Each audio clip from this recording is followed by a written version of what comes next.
Rounding out today's lineup, please welcome Arizona State head coach Kenny Dillingham. Coach is elected to open it up to questions, so if you have a question, please raise your hand, and we'll get a microphone holder over to you. We'll start here in center left. Hey, Coach. Leo Rivera with Scobo Sports. You were recently awarded the Frank Kush Award. What could you say about that and your involvement within ASU and your relationship at that school? Yeah, obviously me being born and raised in Arizona, that's something I don't take lightly. You know, Frank Kush is the best coach to ever have coached there. And he was somebody that I think everybody who was in the coaching industry looked up to in some way, shape, or form, especially if you're in Arizona and grew up an Arizona State fan. Okay, we'll go to center right. Tyler Budge, CF Budge. Coach, when I spoke to you last year at Big 12 Media Days, you talked about how for a program looking to turn things around, learning how to win is a key aspect of that. At what point last year do you feel like something clicked where you guys learned how to win, and how do you hope that carries over for this season?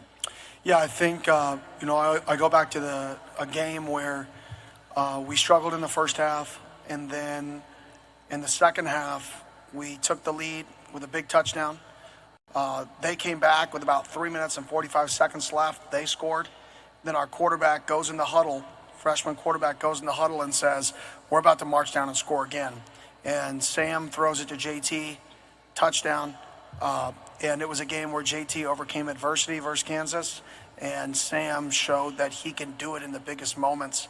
And I think that was one of the times that I said, okay, our offense can win games for us at the end. And then there were times on defense where at the end of the first half versus UCF, even though it wasn't the end of the game, we had a big-time pick six at the end of that first half. So I think throughout the season, all the phases affected winning, and it became contagious. But the fun thing is, last year has nothing to do with this year. When you're in college football, when you're in sports, you may as well throw the book out and you start from scratch. Everybody starts with the same record. Just some people get looked at more, and people play harder verse. So it's actually harder to sustain success in sports than other things. We'll go center left, fourth row. Hi, Kenny. Devil's Digest. Take us back to that first meeting you had in January and the team came from winter break. What was the main message you were trying to implore on them, and how do you feel they exemplified that message in spring practice and also off the field? That it's over. You had your time to celebrate. You had your time where people are going to tell you how good you are. I showed all the things on the screen of all the tweets of you're really good and you're really good and what a year and everybody loves us. Then I said, okay, is everybody good? Has everybody read enough positive? Can we get to reality? And the reality is we're 0-0.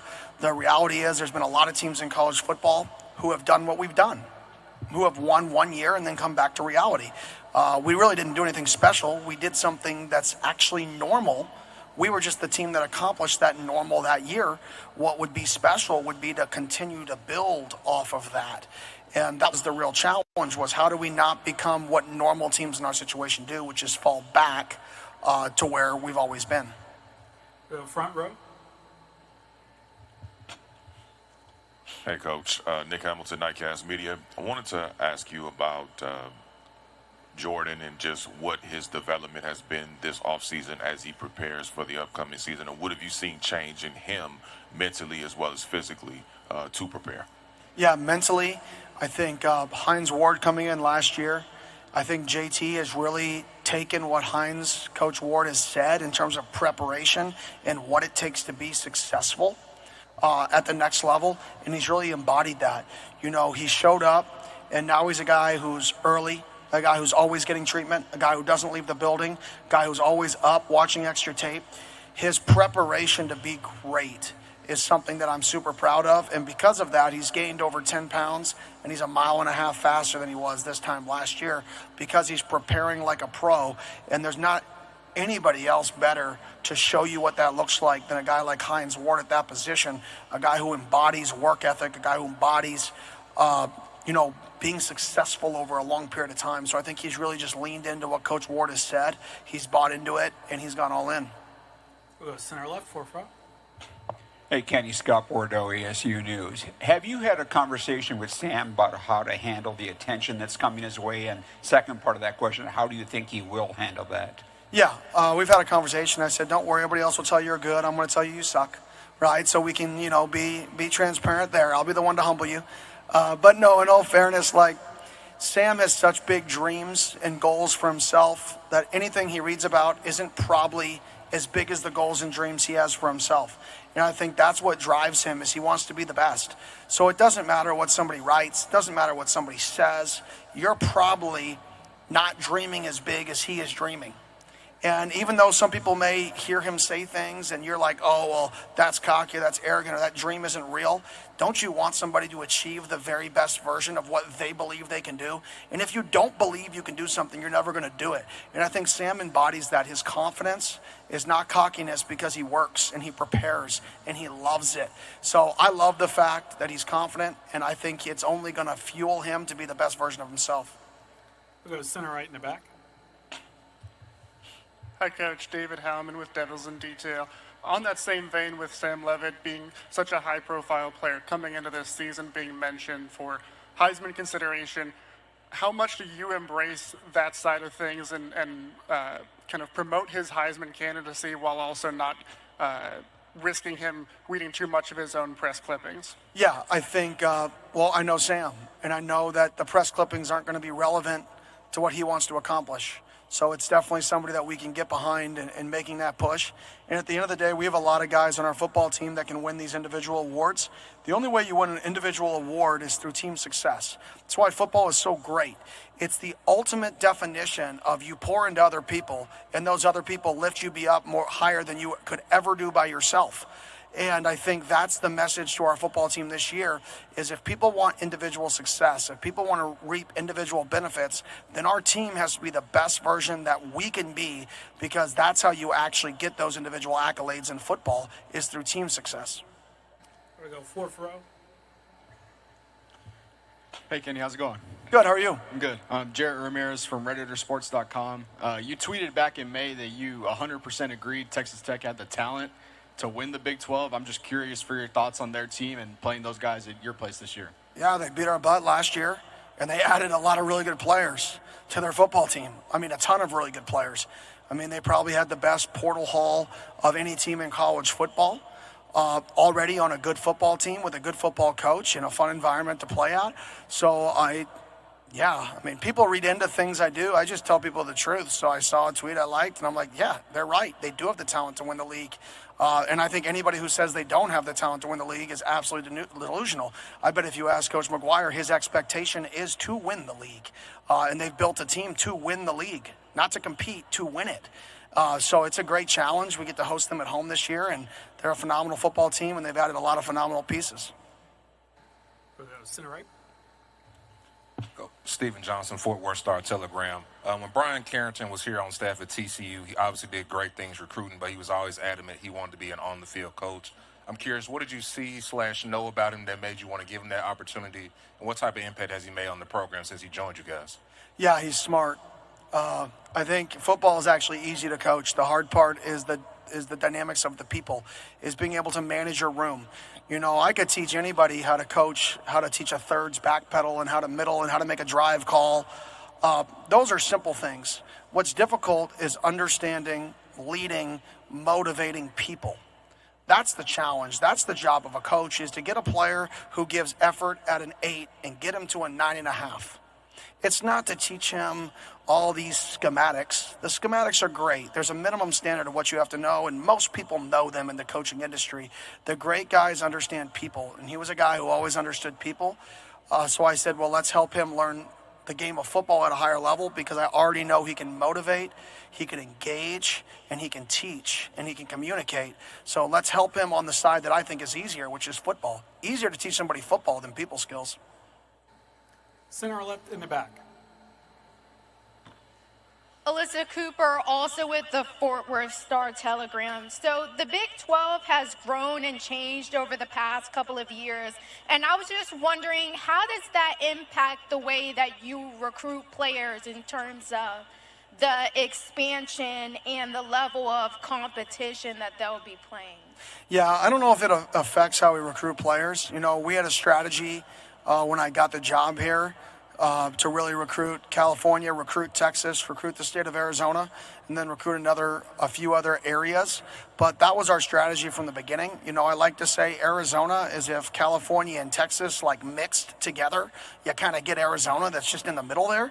So if you're a Texas kid that wants to go out west, well, but you're not sold on living all the way out west, well, Arizona's the perfect spot. If you're a California kid who wants to go to the south, but you don't want to go all the way to the south, well, just come on over to Arizona. We're kind of that perfect in the middle grass. So that was our strategy in recruiting. They both happen to be, you know, 2 of the top 4, wherever you want to put them, states to produce NFL players. So I think we sit regionally right in a really good spot for both those schools. And us transition to the Big 12, we play more games in Texas. We're at Big 12 Media Days right now. We have 3 different kids' families, moms, dads, cousins, uncles here with them for Big 12 Media Days.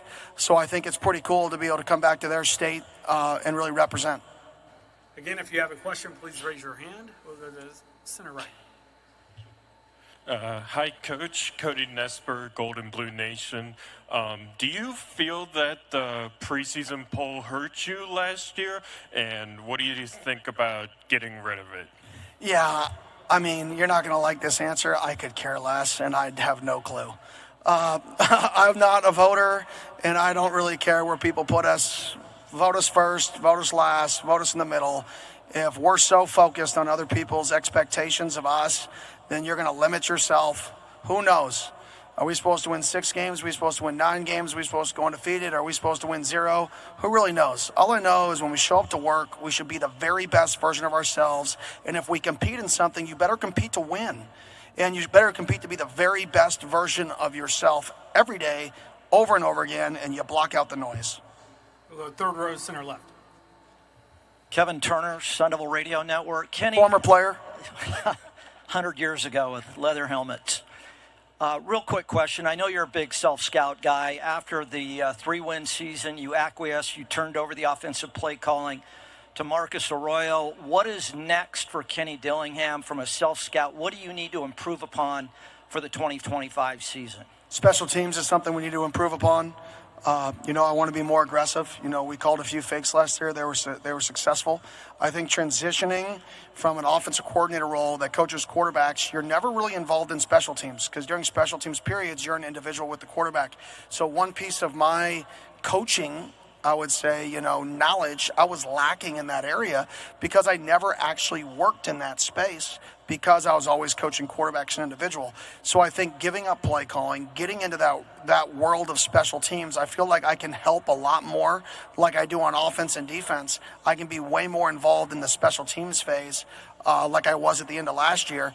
And one thing that I think is there for the taking is more fakes. I mean, I don't care if our opponents know it, like more fakes. The success rate of fakes are so high that more fakes need to be called on the punt team, on field goal. And I only think it helps your special teams as a whole.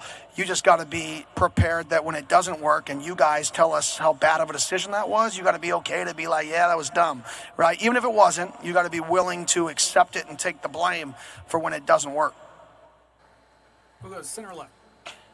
Coach, how's it going? Good. Hey, having Cam Scattaboo last year was a great luxury. Now you got a whole different running back room. Just talk about the running backs that are here now taking over for Cam. Yeah, obviously we get Sip back. He's bigger, stronger, faster than he was last year. He looks very good in spring ball. I was very pleased. Raleek Brown's a guy who showed up last year who had to medically redshirt because of a hamstring. He's back to full strength. He's also gained 20 pounds. He's about 200 pounds now. Showed up in our program at 175. So I'm very excited for what he can do this next year leading up. And then you got Udo, who obviously transferred in, who's transitioning to the spread offense or the pro-style spread from the triple option. So there is a learning phase there, but he grew and grew and grew throughout spring. So I think they all have a different skill set that they can provide to mitigate what we're losing in Scat, because not one person can replace Scat. His play style was so unique that you have to have multiple people replace him. All right, Coach, thank you for your time today, and best of luck this season. Thank you.